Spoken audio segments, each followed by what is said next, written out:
अस्सलाम वालेकुम दोस्तों, मैं हूँ इरफान खान। एक छोटा सा वीडियो आपकी खिदमत में लेकर हाजिर हूँ।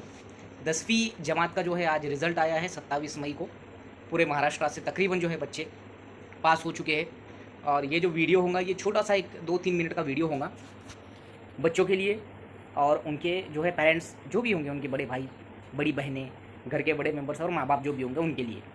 और ऐसे हज़रात के लिए भी है जो एजुकेटेड है, यानी कि हमारे सोसाइटी के जो एजुकेटेड, यानी कि हम जिसको बोलेंगे कि पढ़ा लिखा जो तबका है उनके लिए। सबसे पहली चीज़ है कि बहुत अच्छी बात है, जिनके जो है अच्छे खासे परसेंटेज आए हैं, उन्होंने अच्छा जो है अपना टारगेट को अचीव किया है, वगैरह वगैरह वगैरह। इसके अलावा जो लोग कम परसेंट से भी पास हुए हैं, जो 10वीं का इम्तिहान है इसमें या 12वीं का इम्तिहान है इसमें, तो कोई बात नहीं। बिल्कुल जो है कम परसेंटेज आने पर जो है हमको नेगेटिव होना नहीं है। पहली चीज़ ये है कि जब आप फ़ील्ड चूज़ करेंगे बच्चों की, मेरे माँ-बाप अगर देख रहे हैं मेरा ये वीडियो, तो इसमें हमको कुछ ख़ास चीज़ें ज़रूरी है, जो कि इसके पहले भी मैं बता चुका हूँ और आज भी बताना चाहूँगा कि जब आप फ़ील्ड चूज़ करेंगे बच्चों की, तो कुछ बातें जो है ज़रूरी है। अगर टीचर हज़रात भी मेरा ये वीडियो देख रहे हैं, तो उनको भी जैसा कुछ चीज़ें जो है एक बताने की बच्चों को या उनका ज़हन खोलने की, ब्रेन वॉश करने की ज़रूरत है, ऐसा मुझे महसूस होता है। तो सबसे पहली चीज़ ये है कि जिन बच्चों के परसेंटेज जो है एक एवरेज आए हैं, जिसको हम कहेंगे औसतन जो परसेंटेज आए लेकिन वो पास हो चुके हैं, तो ऐसा नहीं है कि वो बच्चे जो है उनसे जैसा उनसे हम उनका कंपैरिज़न हम ज़्यादा परसेंटेज वालों से करें। सबसे पहली ये चीज़ है। नेगेटिविटी से हमको बचना है। अपने बच्चों पर जो चीज़ें हम लादने की कोशिश आज समाज कर रहा है, मिसाल के तौर पे मैं बोलने की कोशिश करूँगा यहाँ कि उसका परसेंटेज का कम आना, उसकी नाकामयाबी की जो निशानी मानी जाती है, वो हमको सबसे पहली चीज़ ये अवॉइड करनी है।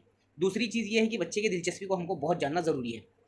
बच्चे की दिलचस्पी, बच्चे का रुझान और बच्चा किस फ़ील्ड में जो है माहिर समझता है अपने आप को, या किस सब्जेक्ट्स के हिसाब से वो आगे बढ़ सकता है, ये जानना बहुत ज़रूरी है। अगर आप नीट की तरफ जा रहे हैं, तो नीट को समझना पहले बहुत ज़रूरी है। जिनका इरादा 10वीं के बाद में नीट की तरफ जाना है, एमबीबीएस करने की वो ठान रहे हैं और गवर्नमेंट से एमबीबीएस करना चाहते हैं, तो नीट क्रैक करना हमको जो है ज़रूरी है।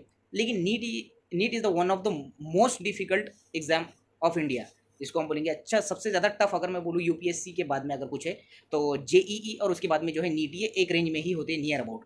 तो उस नीट के बारे में पहले मालूमात हासिल करना। आजकल जो है ये बच्चे जो है, आज के जो बच्चे, पहले जैसा दौर नहीं रहा, जैसे 90s का हमारा दौर था, वहाँ पर कोई सोर्सेस, इंटरनेट तो क्या, मोबाइल तो क्या, कोई चीज़ अवेलेबल ही नहीं होती थी। रिजल्ट लगता था तो वो स्कूलों पर पता चलता था, आज ऐसा नहीं है। तो अगर आप क्यूरियस है बच्चे, तो आपको उस नीट के बारे में बेस पूरा मालूम होना ज़रूरी है।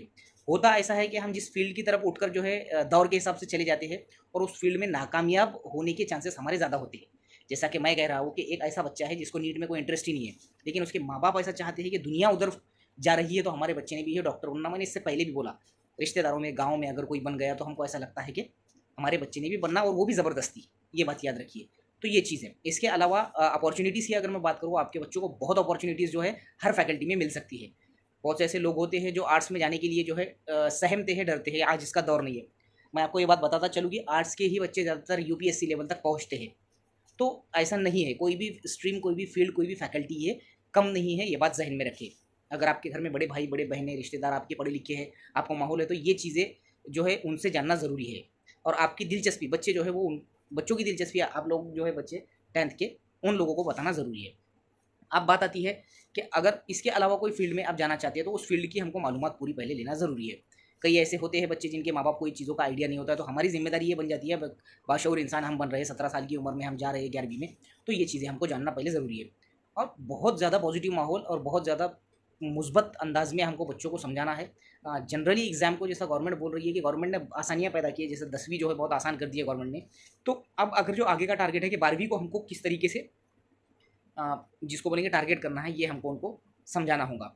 अब स्ट्रीम जो है कॉमर्स हो सकती है, आर्ट्स हो सकती है या साइंस हो सकती है। ये 3 में से कोई एक। हमारे इलाके में जैसे साइंस को बहुत स्कोप है, तो स्कोप के हिसाब से हम ले सकते हैं, लेकिन ऐसा नहीं है कि कॉमर्स को नहीं है। किसी भी फैकल्टी को हम कमज़ोर नहीं समझ सकते। कॉमर्स वाले भी आजकल जो है बहुत से स्किल्स करके, बीकॉम करके वगैरह करके 15, 20, 25 हज़ार कमा ही रहे हैं। साइंस वाले जो है अलग-अलग स्ट्रीम में जा रहे हैं, अलग-अलग फैकल्टी में जा रहे हैं। आर्ट्स वाले भी कुछ कम नहीं है।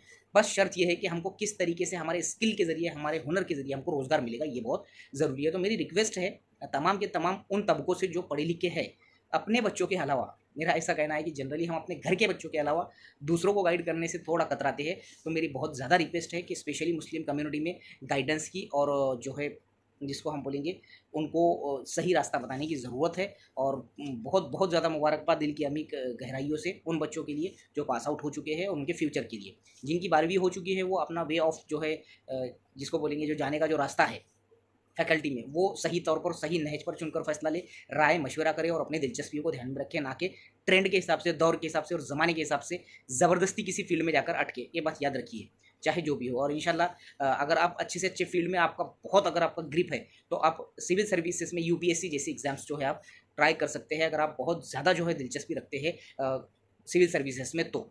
इसके अलावा और भी कई वीडियोज़ इंशाल्लाह हम अपलोड करने की कोशिश करेंगे। ये वीडियो था बच्चों के लिए, उनके माँ-बाप के लिए और हमारे टीचर हज़रात के लिए।